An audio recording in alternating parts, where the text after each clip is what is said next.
বেলাল রাদিয়াল্লাহু তাআলা আনহু কৃতদাস এত দামি যেইখানে বেলাল ওইখানে কেউ নাই। কিয়ামতের দিন আল্লাহ শুধু ডাইকা বলবে, তোকে বেচা অনেক মানুষ খাইছে। বেলালি আজান বইলা চালায়া দিছে, নিজের সুরকে বেলালি সুর কইয়া চালায়া দিছে।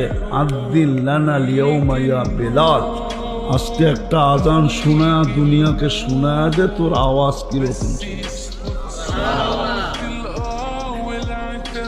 আল্লাহর হুকুম মানলে জীবনটা করবে, আর করা উদ্দেশ্য।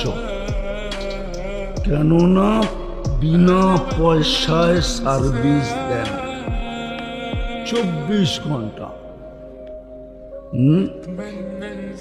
হায় হায়, চিনি আমি দুনিয়াতে মানুষ ট্যাবলেট ঘুমাতে পারে না যদি আল্লাহ ঘুম না পাড়ায়।